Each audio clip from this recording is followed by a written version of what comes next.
Yeah, man, what they do. Thank you for tapping in with Channel 31. Please don't forget to like, comment, and subscribe and show some love to your boy channel. Alright, so we back with another box score breakdown. This time we got the Spurs versus the Thunder. Like you see down there, it say depleted Spurs top OKC. The Spurs have been without Wemby for the last couple games. Hopefully Wemby alright. But, you know what I'm saying, next man up. Hey, the Spurs been playing some good basketball overall this whole season. They've been doing pretty good. I ain't gonna lie to you. They've been better than advertised, and they've been playing solid without Wemby. Honestly, they just beat the Thunder, but the Thunder also are missing two big pieces. And when I say big pieces, I mean they're two literal big men. They're two 7-footers. So they've been playing with the tallest guy in the lineup being 6'7", and they've been struggling. So let's go ahead and get off into here. And man, shout out to Chris Paul for that big three he hit late. Alright, so the biggest lead by OKC was 10. The biggest lead by the Spurs was 21. Times they tied was 3. The longest run was 18. Lead changes 12. Alright, so let's get into the leading players. So we got Shea with 32. Keldon Johnson. Yeah, shout out Keldon Johnson as well, too. Because Keldon Johnson had caught fire in like the third quarter and leading into the fourth. He really was leading the way scoring. But 22 points. Dort had 12 boards. Bassey had 8. Yeah, Bassey played some valuable minutes. Not gonna lie to you. Casey Wallace had 7 assists. Chris Paul with the double. He had 11. He had 11 assists. Caruso had 2 blocks. Bassey had 2 blocks. So shout out Bassey for the nice all around game. And Caruso did miss that big 3 late. They were down 4. He could have got the game down 1. So gotta hit that Caruso. But the Spurs did outscored the Thunder by 6. The Thunder did win the rebound battle somehow, even though they were missing 2 big men. The tallest guy that they're playing with is like 6'8", maybe 6'7". They still found a way to win the rebound battle. They lost the assist battle by a lot. Spurs definitely were moving the ball. Shout out to Chris Paul doing his thing. Well, one thing that the Thunder are gonna do, they're gonna always get stocks. They had over 20 stocks, 16 steals. So I mean, it's kind of surprising that they weren't able to win. But I mean, when you look down here, you see that 30% from the 3-point line. That kind of tells it. The Spurs have 5 steals, 5 blocks as well. The Spurs, and then you see the Spurs have 21 turnovers. But that's that a lot of that's coming from these 16 steals, literally. So that's just how that unfolded. The Thunder didn't shoot really well from the field or the 3-point line. They shot great from the free throw. They shot 41% from the field, 30% from the 3-point, 85% from the free throw. Whereas the Spurs went 47% from the field, 41% from the 3-point, and 68% from the free throw. So not a good free throw percentage, but they had an excellent 3-point percentage. And Keldon Johnson was definitely a big part of that. So the points in the paint were tied, even though that they were missing their 2 big men. The way that Shea and Jalen Williams get to that cup and get out in transition, boy, it's amazing.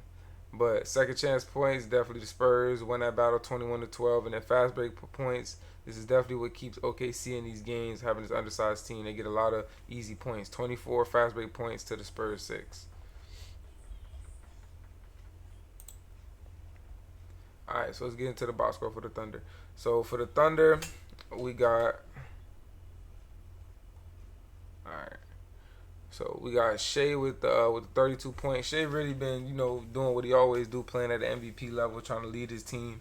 He just wasn't able to get them over the hump this time. But he had 32 points, 7 assists, 3 rebounds, 3 steals. Always an all-around game for Shea. He did have 4 turnovers, but he gave you 11 for 20 shooting from the field, 55%, 5 of 8 from the 3-point line, 62%, and then 5 of 6 from the free throw, 83%.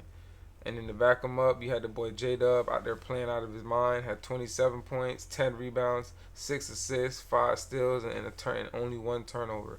So shout out that boy J-Dub, man. He did go 0-6 from the 3-point line, but I mean, when you giving out this kind of production, they got you out there playing center, we'll take it, man, for real. Because double-double was amazing from a guy 6'6".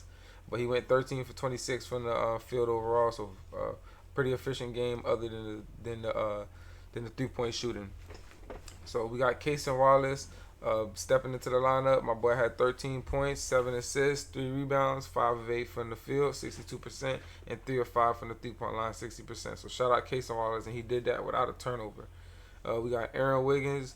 He gave you 11 points, 3 rebounds, and a steal in 20 minutes. He shot 4 for 10 from the field and 3 for 7 from the 3-point line. So, pretty good shooting from majority of the starters so far, except for J Dub. And then, well, Lou Dort didn't have a good game either. So Lou Dort had a really terrible game efficiency wise.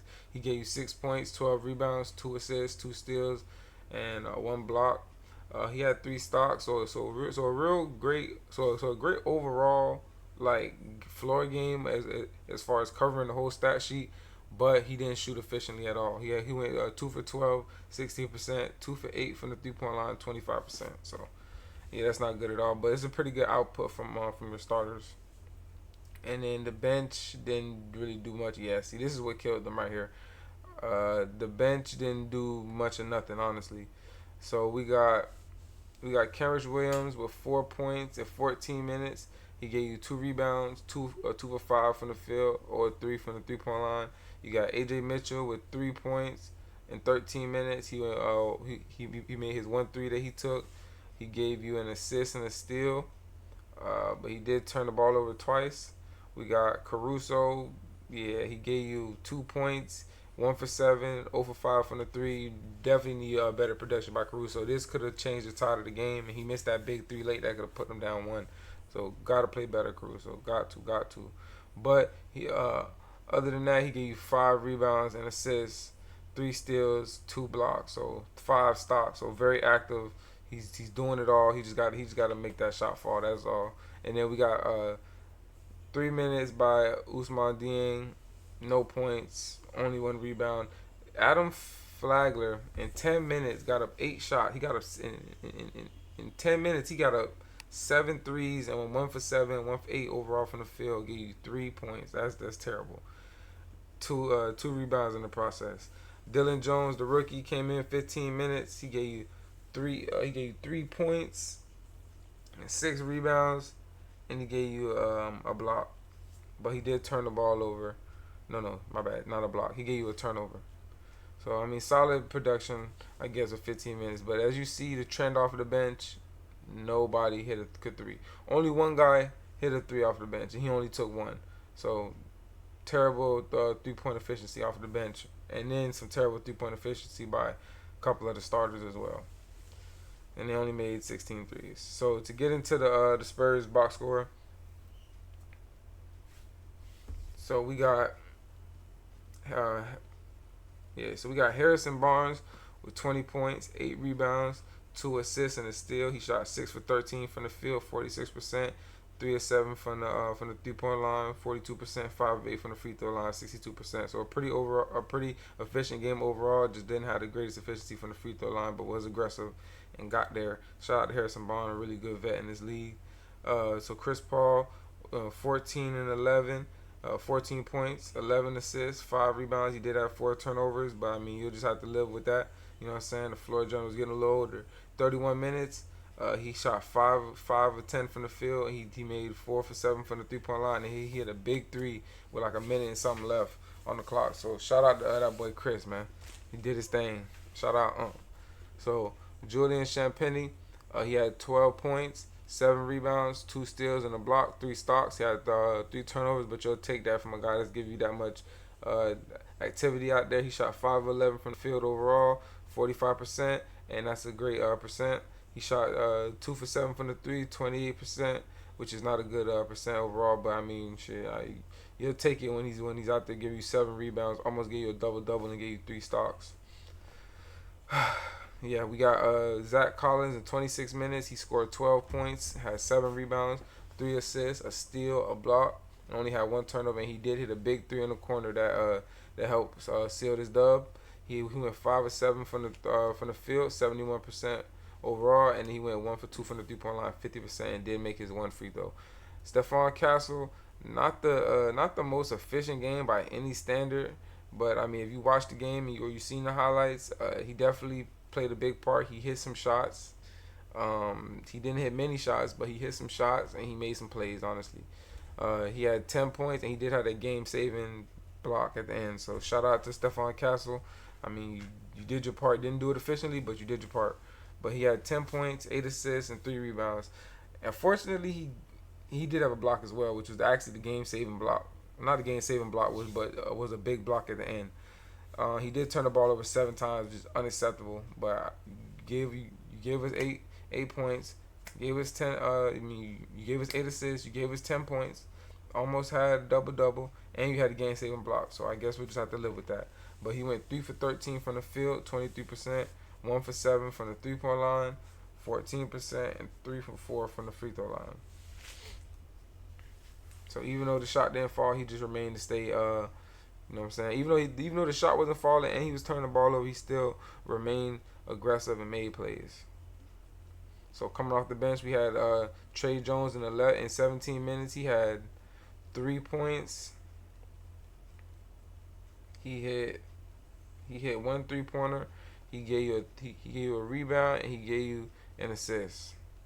So Keldon Johnson coming off the bench at 29 minutes. Really, Keldon Johnson probably. Yeah, I mean, I'm gonna have to say Keldon Johnson really played the game. He had 22 points, 5 rebounds, 4 assists. He went 7 of 15 from the field, 46%, 6 of 12 from the 3-point line to hit his 2 free throws, and he did not turn the ball over. So shout out to Keldon Johnson. Charles Bassey, man, 21 minutes. He played great. 12 points, 8 rebounds. He had a block. And let me see. Yeah. He had a steal and 2 blocks. My bad. So he had 3 stocks. So a double and 3 stocks in 21 minutes, 5 or 6 from the field, 86% overall. And he did miss 2 free throws. We'll live with it. That's great production off the bench. He definitely played a big role in them winning. Malachi Branham, 15 minutes. He had 3 points. He shot 1 for 3 from the field, 1 for 2 from the 3-point line. He gave you a rebound and 3 assists. He did turn the ball over 3 times. And then we got Sandro. I'm not going to say Sandro. So in 5 minutes, he had 2 points, 1 or 2 from the field. He gave you 1 rebound, and that was it. But they did hit 19 threes out of 46, which is great efficiency. 41% is really efficient as a team. And the fact that they had 19 threes was good, even though they had 2 guys in the starting lineup go miss over 5 threes. But overall, the rest of the team shot great. And unlike them, the Thunder could not really hit the shot at all. Because they shot 53 threes and they weren't able to knock them down. They had one guy shoot 8, one guy shot 7, one guy shot 6, one guy shot 8, one guy shot 7, one guy shot 5. Yeah, it was just a lot of 3-point shots being shot and just not a lot being made. So overall, just the I'll just have to say it's the Spurs overall team efficiency. That's what won in the game. That's the key to the game. I'll have to go player of the game. I'm gonna have to go Keldon Johnson. Y'all let me know what y'all think the keys to the game was. Y'all let me know who y'all think the player of the game was. Y'all go ahead and drop that in the comments for me. You know what I'm saying?